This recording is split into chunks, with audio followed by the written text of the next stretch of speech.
yurish bilan kam yurishni orasida farq bo'lishi kerak. Ya'ni ko'rpa to'shak qilib ham yotib olmang, ko'p ham yurmang. Qonda shamollash yo'q ekan, jichcha bo'g'imda shamollash bor, o'tizda dimlanish bor. Hop, kalsiyimiz yaxshi.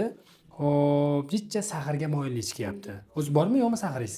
Yo'q edi, ancha 6 yil bo'ldi, men 8 chiqib qoldi. Ha, o'sha menga kelishdan 2-3 kun oldin bir to'yib, ovqatlanib, bir qanaqadir haligi xursandchiliklar bo'lib, ko'p narsa yeb qo'ymadimi? Ha? Ketyapti va yerganmiz bitta 1,5 Bir yana shifoxonadan to'plaganman. Kechga 1:30. Ha, bo'ldi. Keyin ertasiga ananas topshirgan. Ha, ertasiga ananas topshirgansiz. Bo'ldi. Mani fikrim bo'yicha 802 bas demoqchiman. 6 chiqardi. 6.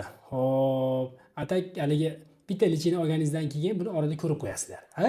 3-4 kungacha parhez qilib, shirinliklar yemasdan, kuchli ovqatlar yemasdan bitta ananas topshirib qo'yasiz. Hozir asosiy og'rig'imiz qayerda bo'lyapti, xolam? Aytdim, o'yinchizlar. O'yinchizlar xolos, shu yerda xolos. Yo, uni eslayman. Hozir faqat o'yinchizlar xolos, bo'ldi. Bo'lmasam, hop, men ichini yozib beraman.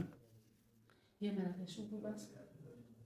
Yo, yemirilish deganda sizda hozir suva yemirilgan yo'qda, faqat tizzamiz ichidagi tog'aylarda yemirilishi bo'lyapti, xolos.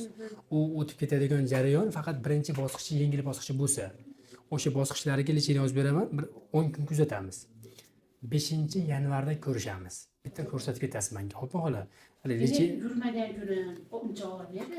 Yurgan kunim yomon og'ir. endi mana tizza bo'g'imini davolayotganimizda aytilyaptiki, yurish bilan kam yurishni orasida farq bo'lishi kerak. Ya'ni ko'rpa to'shak qilib ham yotib olmang, ko'p ham yurmang. O'zingizni ehtiyojingiz uchun yursiz bo'laveradi. Tushundingizmi, xola? Endi xizmat qilayotgan jism ham sal toliqatda. Chunki asosiy 90 kilomiz nechiga olsiz?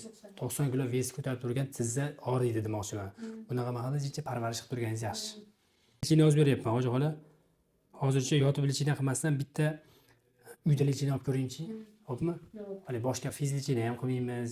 Faqat o'sha dori-darmonlar bilan tizza bo'g'imini bitta osonlantirib olsak, agar biz lichinamiz 90% yaxshi qilsa, bu yaxshi degani. Xo'pmi, xola?